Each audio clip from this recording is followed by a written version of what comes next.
bonjour nuyu nañ leen il est exactement 13h35 jaajëfal bu baax rédaction bu télévision Futurs Médias heure bu baax bi gannaaw journal bi ñun tiim li xew ci biir internet bi Mamadou Ndiaye Merry Diouf fas yéene ko présenté yéen tamit di ciy jàpp ndaxte wax nañ ko c'est une émission interactive waaw lépp nous sommes sur Facebook Live YouTube Live Instagram Live grâce à notre hashtag sunu net Midi Plus voilà ak TFM yëpp la ñuy gis jaajëfal leen. jaajëfal encore une fois tey le 14 juillet 2022 14 juillet ku ko xalaat nag xalaateewul tubaab yi France moo tax nii tey mairie moom waxuma la 14 juillet sax moom tey dafa ñëw def à la vraie africaine sénégalaise def tagalam waaw di sañse nii daal démb xam na lancé woon naan ko mairie nan nga fas yéene mel noo meloon ci tabaski bi quoi ci suba si nii la wax ni nee na nii la mel ay ji ci nii la meloon ci suba ci fajaru tabaski bi noonu la n'est-ce pas. Ndiaye maa ngi leen di nuyu téléspectateurs yi nga xamante ne ñooy faral di suivre suñu émission bi di li xew ci biir internet bi. di leen dalal ak jàmm di leen waxaat déwénati tey mairie bu tabaski bi moom moo ñëw di wax gars yi déwénati encore une fois Ndiaye nag dama bëggoon perloo ak yow rek xam nga da nga def bleu. pour 14 juillet bi man ma ñëw rek xam nga bleu ak jaune dañu ànd ñu def gold bleu noonu rek waaw. dégg ma lu ci suñu yoon bi. moom ma jaaxal dara yow da nga def bleu. mais xam nga défilé beeg yooyu. li waa ji waxoon boo ko ne lu suñu yoon ci waa France mu ne waaye s'il pleut à Paris Dakar est mouillé. mi ngi noonu comme Dakar est mouillé nag bàyyi rek ma jàppale la man ci couleur yi ma mën rek. te tey tubaab bi dañuy fêter seen indépendance. waaw tey mooy loolu voilà loolu la demee hashtag bi miin ngeen ko ñu rappelé waat leen ko rek c'est juste la répétition est pédagogique. wala fàttali internautes yi ni ñuy def ba ñuy suivre ñu sommes Facebook live tey nag dañoo am benn invité bu exceptionnel. tey ci kanam di ngeen comprendre. bac 2022 démb ak tey maa ngi gis xale yi war a def bac. zéro stress. oh. mais zéro stress. léegi bac zéro stress la. loolu la booy wax ne lañ zéro stress. léegi zéro stress. waaw zéro stress mais c'est normal. bac changé na. non mais ban changé déggal ñii la ñuy waxati ku nekk ak jamono ju ne la cay xew. moo taxit en tout cas daal nañu jàpp ne que aujourd'hui ils sont 147 673 candidats yoo xamante ne dañu war a daal di def bac sur 147 673 yooyu nag am na 3252 yoo xamante ne ñoom bac technique la ñuy def tey la woon épreuve philosophique ñu ñuy yëgal aussi que ne 52,69% des candidats ci public bi lañ jóge donc représenté école publique donc ñuy wax ne que ne aussi nombre de candidats boobu am na une baisse 6401 par rapport ak année dernière. Ah bon? waaw ñi nga xamante ne nii ñoo doon def bac daaw wàññeeku na de 6401 donc tey nag moo nekkoon li nga xamante ne moom moo di épreuve philosophie moom la candidat yi doon def tey ñu leen di wax bonne chance waaw. démb ak tey ci statut yi ñëpp di souhaiter candidat bachelier yi maanaam candidat yi nga xam ne ñoo war a passer bac philosophie bi ñu def sànq comme ni ko mairie waxee. ku ci nekk ngi déggool vidéo ku nekk di leen souhaiter bonne chance mais ku ci nekk nag ak manière am ni mu leen koy souhaiter. ñun nag yii lañ choisir comme ni muy demee fën toujours ci heure bi nga xamante ni maire yeeg paa yeeg ñëpp a koy xaar rawatina ndaw ñi nga xam ne ñu ngi ñuy suivre en temps réel ci suñu plateforme digitale yaa ci.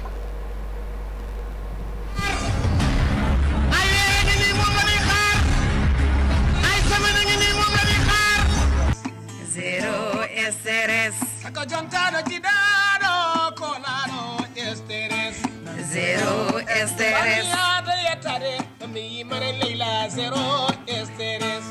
Zero estrés. bonne chance ci ñi war a def bac bari naa ci lool ay jarbaat Fadima di ko xalaat bu Kinde Ndiaye bari naa ci lool ay rakk wala ay jarbaat wala ay doom yi passé bac ñoom ñëpp yàlla na yàlla may bac. ak ca buñ ci jógee ñu jàll ci. démb gis naa benn communiqué bu am solo xam ne bu ñu nee bac moom li ci topp rek mooy après. vacances. waaw te kii di vacances été di plage. waaw den am na nag benn communiqué boo xamante ne daal di nañ ko génnee. communiqué bi nag dafay daal di interdire dafay daal di lister ay plage yoo xamante ne dañ ko interdit de baignade maanaam boo leen fa demee ay risque la pour yéen.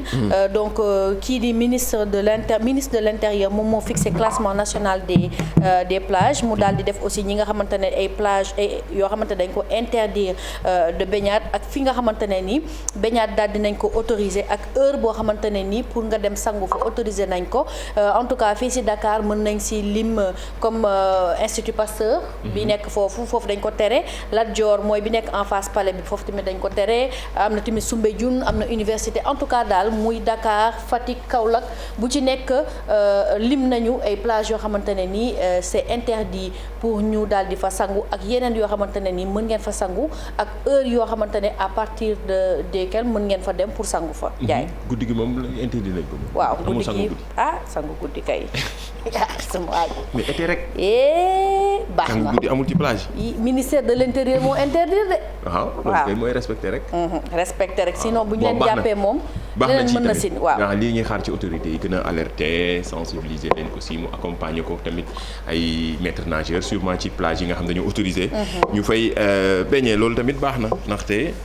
jamono yi toll ay lab yeeg ay noyades dafa daal di yi commencé ci voilà gisoon moom dafa daal di commencé donc ñu daal di def attention rek ñu mënul fay ngir yàlla bu leen dem fay yem leen ci tefes bi ci suuf si. sama zaar gi baax na ci tamit li tamit deseewu ki nga xamante ni aussi François Makabu. gis naa ni ci réseaux sociaux yi ñëpp a ngi koy partagé diggante ci suba ak léegi waaw d'ailleurs gis naa jabaram sax ci TikTok bi ñëpp di ay waxam ñu koy partagé mais en tout cas ci suba ak léegi gars yaa ngi partagé dese ki nga xamante ni mooy François Makabu. waaw moom nag François Makabu dafa bokkoon ci ñi nga xamante ne moom la ñu arrêté woon le 17 juin.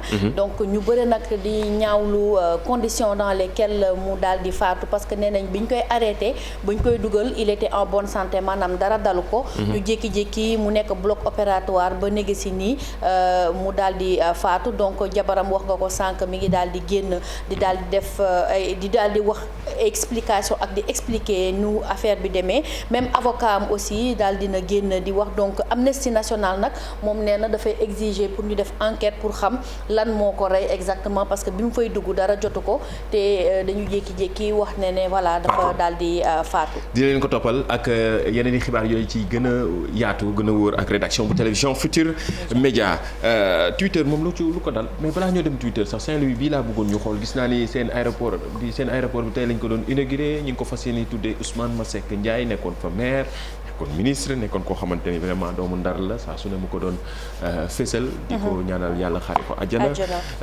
nekk na aéroport boo xam ne en tout cas mbégte waa Ndar la de waaw mbégte waa Ndar la def nañ si daanaka 23 milliards comme ni ngeen koy gisee si tweet bi donc dinañ ci tabaxaale aussi li nga xamante ne moom moo di hôpital donc actuellement inauguration bi mi ngi en cours ak ñu ngi xaar ki nga xamante ne mooy son excellence Macky Sall. borom tweet bi dafa nii.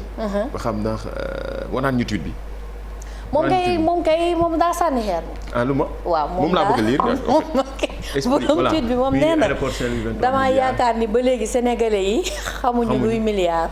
ok dafa des quoi bon xam naa ni sûrement dafay. waaw fa def ci xaalis. waaw maanaam 23 milliards yi dañu bëri. ok waaw loolu la wax ci.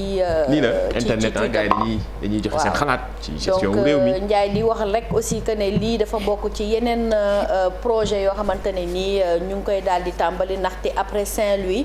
Ziguinchor moo si topp am na aussi yeneen pays à l'intérieur même du Sénégal yoo xamante ne fas yéene lañ tabaxal li nga xamante ne moom moo di aéroport mais en tout cas bu Saint-Louis bi. moo daal di pare bañ koy inauguré tey le 14 juillet. Twitter moom lu ko dal ci suba ak léegi lu raar nag. Twitter daal moom depuis midi daal daa jékki-jékki panne. waaw ñëpp di ko laajte. waaw ñëpp di laajte ndax Twitter gi marché lan moo xew ñoom nag ba léegi génn guñu. daal di def communiqué pour xam lan moo xew mais en tout cas muy Twitter bi application bi maanaam ci sa téléphone. wala nga dem ci ordinateur bi wala nga jaaree feneen tout rien n'a marché rien ne marché mais daal dina ñëwaat nag. Twitter foo jaar mu baax de. waaw mais am na nag ñu ne. fii Sénégal dafa am lu xew ci Twitter. am na nag ñu ne. est-ce que du problème yi mu am ak Elon Musk parce que xam nga Elon Musk dafa ne woon day jënd Twitter. jékki-jékki ne jëndatu ko. léegi nag ñoom dañ ko bëgg a poursuivre en justice. léegi nag nit ñi ñu ngi laajte est-ce que ce n'est pas à cause de ces problèmes là que affaire bi daal di am. mais baaxaat na maa ngi gisaat ni mi ngi dox. waaw mi ngi baaxaat mi ngi ñëwaat na. ma bëggoon wax ne Twitter dafa ñëw temps yi nii diggante démb ak tey maa ngi laajte ñu bari di laajte analyste bi. mais même Facebook. liste bi ñëw na Facebook Twitter la ñëpp di fa lay sosoo. foofu après doo ko dem. mi ngi ñëw Facebook mais man instant bi liste bi laa bëgg xanaa liste bi Ndiaye bu génnee dinañ ko génnee nag li xew ci biir internet bi la ñu wax. baax na baa ngi xaar ba nga génne benn liste. Ndiaye Badou non du man bu ma xalaatee moo xalaatal yow sa bopp rek. non man xalaatuma sama bopp. ah voilà. man xalaatuma sama bopp man damay laajte rek Badou. pour génne benn liste jàmm. ay Ndiaye. ce qui se passe sur le web. reste sur le web. waaw kat ba wax na en tout cas daal dégg naa Chérif Ndiaye moom nee na Ndiaye ni bokkuñu si. xaw ma voilà kon xam Chérif Ndiaye moo ko wax. xam naa ni maire ñi ngi naan ñi lan la ñuy wax nii dafa am benn coow bu xew bu coow raay gars yi naan góor ñi mbaraan daal lañu bëgg a génne seen liste. waxuñu góor ñi de dañu ne homme marié yi mbaraan. non yooyu yëpp la dañ ne góor yi mbaraan rek dañ bëgg a génne liste bi. léegi nag jigéen ñi takkul fi mu ne nii ba dëgër. bëgg a génne liste góor ñi mbaraan. kaay leen ma wax leen sama yaay booy ak sama papa yi seetaan góor marié yi mbaraan ak yi doxaan la ñuy wax ne dañuy génne liste bi.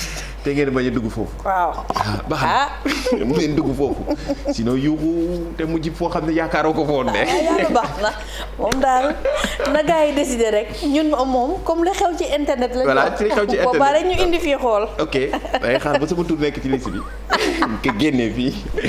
WhatsApp gis naa ñu def benn tweet di alerter ci fausse application yi qui prennent parfois ay données jàmbur yeeg yooyu ñoom nee nañ ci jël mesure temps yi nag WhatsApp gis naa ñu ngi changé rek. waaw ñu ngi changé parce que xam nga comme ni nga ko waxee la dernière fois affaire yi bu Facebook defee innovation Instagram ainsi de suite ñoom tamit dañ ci c'est une chronologie. ndax dañuy bëgg course la entre les applications dañuy bëgg nekk number one donc kii moom it daal dina Will Cathcart la tudd daal responsable WhatsApp la au sein du groupe Meta moom dafa daal di def benn tweet pour mettre en garde nit ñi ne leen dafa am ay fausse application WhatsApp yoo xamante ne da lay promettre ay fonctionnalité plus maanaam ay soo amee lii da ngay def lii alors que loolu du application bu baax pour WhatsApp en fait li muy def moom mooy dafay jël say données yëpp lay daal di récupérer donc xam ngeen ne suñu jëlee say données mën nañ jël seen identité numérique mën nañ jël leneen ak leneen donc ngeen daal di def attention bu baax ci li nga xamante ne moom moo di fausse application yooyu am na si boo xamante ne mi ngi tudd Hey WhatsApp donc Hey WhatsApp boobu pour ngeen télécharger ko Play Store ngeen daal di def nànk et une précision aussi Ndiaye nee nañu que ne affaire boobu concerné wul ñi utiliser iPhone ñi utiliser Android rek la concerné am na solo bu ñu jógee ci WhatsApp TikTok temps yi moom buzz bi moo ko yenu ñu jógee ci plateforme yëpp fi mu ne nii ñu ngeen li leen di damee pion bi fi mu ne nii mooy TikTok. gis naa ni tendance bi gars yi def nañu ab sondage xool ne nit ñi fi mu ne nii li ñuy gën visiter TikTok moo ëpp fuuf li ñuy visiter yeneen plateforme yi. yu ci mel ne ay Instagram amatuñu temps léegi tuuti rek la ñuy dugg léegi li ci des seen temps bi yëpp dañu koy bàyyi ci TikTok. pourquoi waaw TikTok est passé numéro 1. Donc de tous les réseaux sociaux Instagram la woon léegi Instagram détrôné jël TikTok pourquoi parce que il y a les vidéos qui sont là ndax xam nga nit ñi dañu dañ kumpa d'ailleurs am na sax benn waxtaan buñ ci sekk ak ki nga xamante ne moom moo di Assane Sy ñu daal di ko déglu ñëwaat. ñu gis ne réseau social bii di TikTok dafa battre benn record bu bees mooy le nombre d'utilisateurs quotidiens qui passe en moyenne par minute sur les réseaux sociaux maanaam ñi nga xam ne dañuy jëfandikoo xarala yees yi ak temps bi nga xam ne dañ koy passé ci xarala yees yi TikTok daanaka dafa jiitu ñëpp dafa leen a jiitu ci côté yëpp ndax boo xoolee maanaam par jour en moyenne nit ñi dinañ passé 95 minutes ci application bi nga xam ne moom mooy TikTok.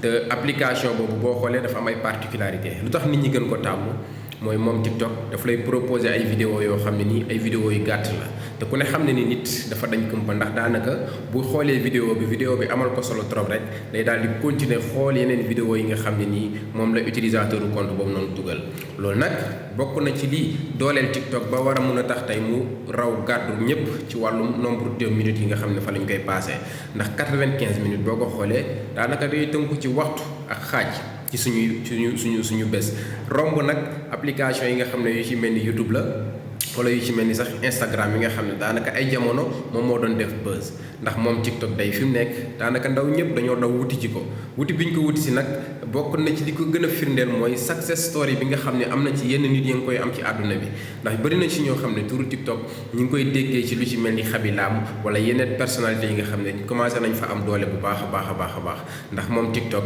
bokk na ci réseau bi mujjee juddu waaye bokk na ci réseau bi ëpp doole ci wàllum utilisateur mais tamit bokk na ci réseau bi nga xam ne moom la nit ñi di ëpp lu ñuy xool par bés fii ci àdduna bi ci Afrique waaye fii ci suñu réew di Sénégal voilà mu nekk Assane Sy di cyberjuriste nekk ku ñu ràññee saa su ne day génn ci émission bi d'ailleurs am na benn idée wala sujet bi ñu fi doon waxtaanee gis naa ni dafa mujj nekk sujet de composition ci yenn lycée yi.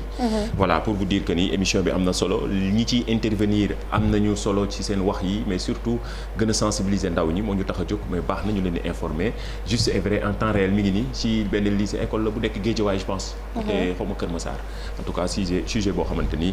ñun waxtaanee nañ ko fii ci télé bi ak Assane Sy mi jaajëfal ko félicité ko encore une fois félicité la wala yow jaru ko. bien on fait non félicité non yokk courage rek dañ koy yokk courage rek. jaajëf Assane yokk ko courage rek. voilà waxoon naa ko sànq ne tey dañu am benn invité exceptionnel il est de passage.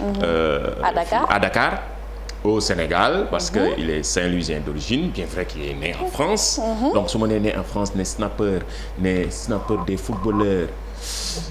et TikToker en même temps non man xam la laay wax. non créateur de contenu borom Rolex bi. voilà. Rolex bi war a tabax kër bi. mais réalisateur tel nañu woon Pape Seck Pape 13003 c'est ça. c'est ça. oui Pape comment tu vois. de donner un indice. Le Marseillais. Normalement dès qu'on dit ça là tout le monde trouve. Le Pape le Marseillais. Et le champion d'Afrique. Champion d'Afrique voilà. ça je partage mais le Marseillais. Plus parce que oui, c'est un Parisien. On n'est pas trop d'accord. Oui, c'est un Parisien. Et comment ça se passe tes vacances? Et je rappelle que Pape, il cumule plus de 2 millions de followers, que ça soit sur toutes ces plateformes, Facebook, Snap, Instagram. Ne lui parle pas français. Non, wolof lay wax après. Wolof lay wax. Wolof ngay wax. Mais Pape, non. Son wolof lay roule. Mais takaleel. takkale ko ñu def. Léegi naka la vacances yi demee fii ci Sénégal depuis bi nga ñëwee et puis ni nga beaucoup de followers sénégalais la moo la fi indi aussi. vacances yi neex na. voilà sama papa moom ma obligé ma ñëw. pour fêter Tabaski ak sama famille. ak gis sama famille. lekk nga yàpp lakk nga yàpp. lekk naa yàpp lekk naa mbaxal lekk naa ceeb lekk naa lépp. voilà ça s'est bien passé et. voilà mais raconte ci. fekkal déwén ci à toi aussi. bal naa leen. yow amel nga say followers yi ak parce que anam sama déwén ci. sama déwén.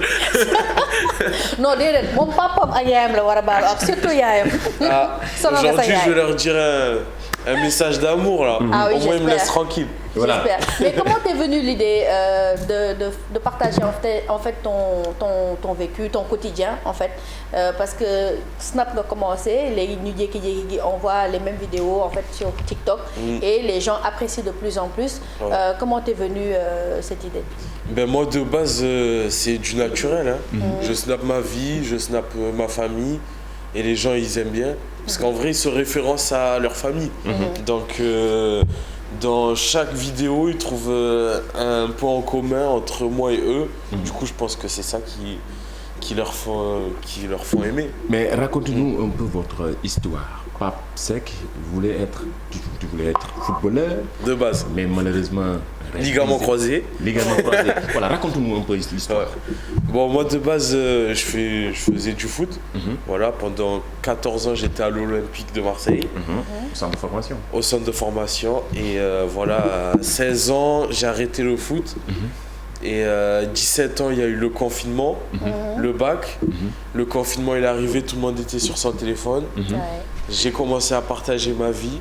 Et je suis passé de footballeur à snapper. Et vous êtes voilà. On peut dire, tu es devenu snapper snapper des footballeurs.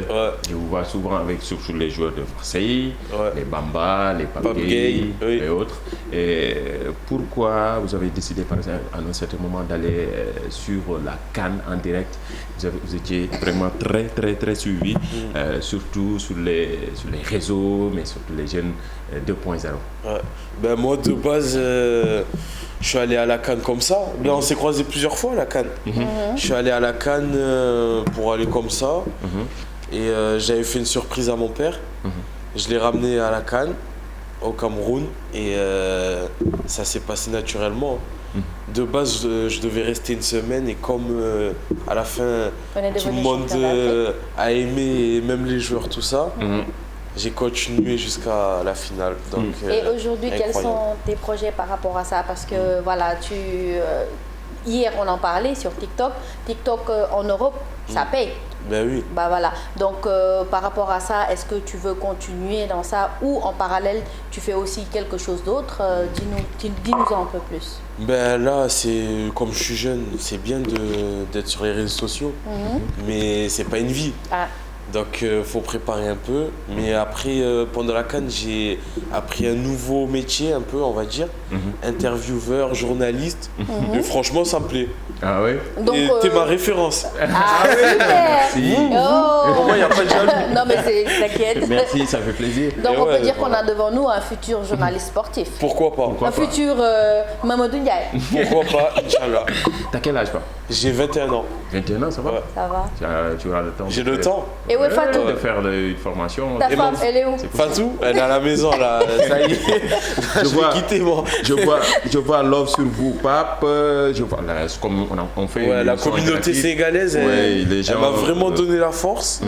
Et franchement, ça me choque qu'ils m'ont adopté comme ça dans leur cœur. Parce que de base, je suis en France. Ouais. Là, je suis venu. Les Sénégalais restent Sénégalais où qu'ils soient. Ouais, c'est vrai. Ouais. Et c'est ça qui est beau. Qui me donne de l'amour dès que je sors, dès qu'on se croise. Et franchement, merci à tous. Et voilà, quand on continue, on va aller plus loin. Oui. Yalla lan, continue J'allais en wolof. dire, mais c'est bon, j'annule. Parce que- Mais les internautes demandent de continuer l'interview en Wolof, quoi. Ah, Oui, en Wolof. bah oui. Est-ce que Ok, posez-moi des questions. Dem nga Ndar. Dem na Ndar, Uh-huh. dem na Sor, dem na Sen Thiba, dem na lekk nga ceebu Gisama. jën Penda Mbaye. Waaw lan lekk nga ceebu jën Penda Mbaye. boobu xawma ka. te dem nga Ndar te lekk ko ceebu jën Penda lan mooy Mbaye. boobu. xam naa ceebu kecax mais pas. Ceebu jën. ceebu jën. Ah ouais, mais pas ceebu. Mais c'est justement à cause de Saint-Louis qu'on dit ceebu jën Penda Mbaye. Ah, Ça vient non, de je là-bas. connaissais pas. Bah voilà, ça vient de là-bas. Au moins je sais maintenant. Voilà xam naa xam naa maire yeeg paa yi dañ comprendre ki ñu invité di kàlla kii ku ñuy suivre la ci réseaux sociaux yi. ndaw la bu juddoo Marseille ay parents way juróom bàyyi ko fii ci Sénégal. nekk na loo xamante ni ndaw ñëpp di ko suivre wax na léegi jaar-jaaram ni mu defee ci Coupe d'Afrique bi nekkoon na influenceur wala snapper boo xam ni ñëpp a ko doon suivre footballeur yeeg et puis du rek sénégalais yi.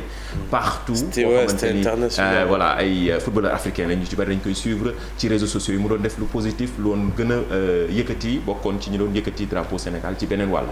lii ñu ne ça c'était à Saint-Louis. Ça c'était à Saint-Louis, oui. Quand j'ai remis des maillots grâce à mon père et à des clubs de Marseille qui nous ont donné les maillots pour faire des dons, pour faire des heureux. Et voilà, comme ça leur fait plaisir, ça me fait plaisir. Et... Bah, tu disais tout à l'heure que tu voulais envoyer un message, dire plutôt un message d'amour à tes parents parce que quand même son nom Oui. de d'Europe, donc vas-y, c'est le moment. Franchement, baleine ma arc. Ça c'est la phrase. Tout le temps, je les rends fous.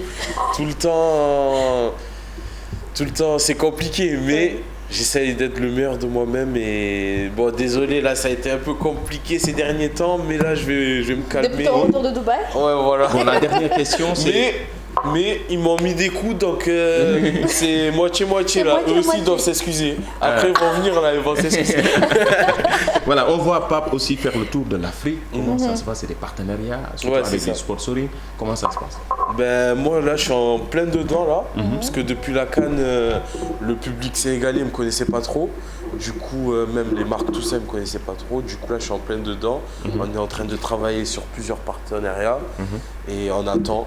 Du Tu es un coup, manager ou tu es... Ouais, tu es j'ai le un seul à manager, gérer? j'ai une bonne équipe qui me suit. Il y a une équipe derrière. Ouais, il y a une Ok. équipe quand même. C'est de la rigolade, mais c'est devenu du professionnel. Ah bah du coup. écoute, Ouais, créateur de tu m'en contenu, diras tant. Voilà, Parce que- maintenant c'est un job. Hein. Mais vous gagnez de l'argent.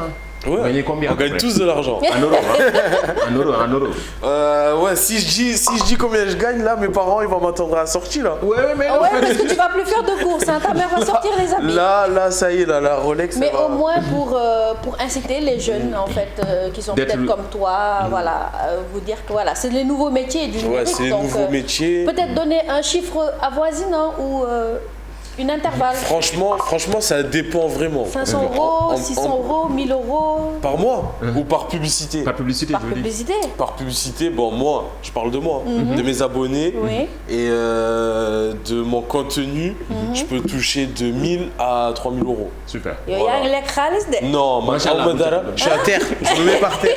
Je suis à terre. Voilà. Non, mais voilà. C'est les nouveaux métiers. Et parce qu'il y en a, ils n'arrivent pas à être sur les téléphones, tout ça, faire des vidéos, tout ça. Donc, ceux qui arrivent, allez-y, lancez-vous. Soyez naturels et franchement, je suis de tout cœur avec vous. Let's go. C'était le message de Pape. Voilà le message de Pape wax na ko ni ñuy chaque jour ñun dañ leen di expliquer nit ñi xale yi nan dañuy gagner xaalis grâce à aux réseaux sociaux seen plateforme yi ci réseaux sociaux yi saa su ne dañ koy waxtaanee tey ñu invité woon Pape ñëpp xàmmee nañ ko wala ñu ci bari ñi nga xamante ne dañuy connecté wu xàmmee nañ ko ci réseaux sociaux yi Pape Seck fii la soso dañ koy gis surtout ak footballeurs yi d'ailleurs on va parler de l'actualité des joueurs sénégalais l'affaire le transfert de Kalidou Koulibaly ça à Chelsea. Oui à Chelsea. Qu'est-ce que tu en penses? Je pense que c'est un très bon choix pour lui parce qu'en vrai les joueurs sénégalais ils n'étaient pas trop respectés à leur juste valeur. Comme Sadio Mané, là il est parti au Bayern et là je pense qu'il est vraiment respecté et Kalidou aussi. Donc, et même en Italie, c'était compliqué pour lui. C'était compliqué, les affaires de racisme, tout ça. Ouais. Là, il est à Chelsea, c'est un très bon club. Mais Kalidou, j'ai un message pour toi. Il y a Malang Sarr qui est à Chelsea. S'il te plaît, fais-le venir avec nous. S'il te plaît, non, mais j'espère. On espère, non, mais en tout cas, c'est une très bonne chose pour lui. Et voilà. Super voilà Kalidou Koulibaly donc def yëf yi contrat bi des na tey lañ ko war a officialiser mu daal di fay bàyyeekoo Kalidou Koulibaly jógee na Naples xale yu Naples yi xam ngeen ne football moom frontière yi ngay jooy déjà ñoom supporteru Naples yi gis nañ ci benn vidéo boo xam ne déjà mi ngi commencé def buzz fële ca Italie waaw ñu won leen ko rek gis xale yi ni ñu jooyelee Kalidou Koulibaly ni mu jógee fas yéene jógee Naples dem fële ca Chelsea ca Angleterre. Voilà. Allô? Ah, c'est beau. Hein? C'est beau. Ouais. C'est beau. Ouais.